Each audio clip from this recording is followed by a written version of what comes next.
এবার যারা 2025-এ মাধ্যমিক দিচ্ছ তাদেরকে বলছি গ্রুপ ভার্ব বা ফ্রেজাল ভার্ব নিয়ে কিছু কথা। আরেকবার বলছি গ্রুপ ভার্ব বা ফ্রেজাল ভার্ব নিয়ে কিছু কথা। যেমন এবার অ্যাডভান্স তোমাদের বলে রাখি, ফ্রেজাল ভার্ব কিন্তু এবার অবশ্যই তিনটে থাকবে। আরেকবার বলি, ফ্রেজাল ভার্ব অবশ্যই তিনটে থাকবে মাস্ট। এর আগে হয়তো চারটে থাকতো, কিন্তু 2025-এ গ্রুপ ভার্ব বা ফ্রেজাল ভার্ব তিনটে থাকবে। আমরা সবসময় ফলো করি যে আনসারগুলো যেগুলো আমরা করি, তো লিস্টে যা দেওয়া আছে সেটাকে আমরা বসে দেওয়ার চেষ্টা করি।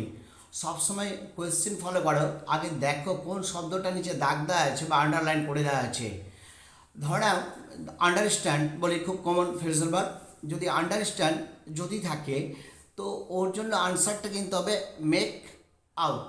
এবার দেখতে হবে, আমরা সবসময় মেক আউট করলে কিন্তু উত্তরটা হবে না, দেখতে হবে আন্ডারস্ট্যান্ড কোন ফর্মে আছে। যদি আন্ডারস্ট্যান্ডের সঙ্গে এস যোগ থাকে তাহলে আমাকে মেকের সঙ্গে কিন্তু মেক্স করতে হবে। যদি সেটা আন্ডারস্টুড থাকে তাহলে ওটা কিন্তু মেড করতে হবে। যদি ওটা আন্ডারস্ট্যান্ডিং থাকে তাহলে ওকে মেকিং করতে হবে। এবার আমরা কী করি, শুধু দেখলাম আন্ডারস্ট্যান্ড, মেক আউট করে দিলাম, আদৌ কিন্তু উত্তর হবে না।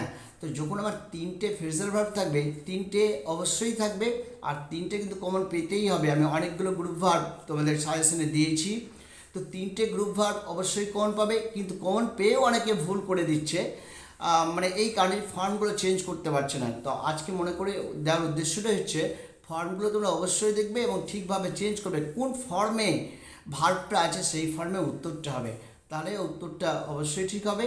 আর আমরা শুধু কোয়েশ্চেনটা দেখলাম না, শুধু আনসারটা লিখে দিলাম, তাহলে কিন্তু তুমি নাম্বার পাবে না। তাহলে খুব মানে মাথা ঠিক রেখে দেখতে হবে যে কোন ফর্মে আছে ভার্ব, সেই ফর্মে উত্তরটা করতে হবে।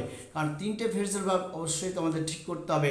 অবশ্যই মাধ্যমিকে 2025-এ তিনটে ফ্রেজাল ভার্ব থাকবে, তোমরা অবশ্যই ঠিক করবে, তিনটে একদমই থাকবে।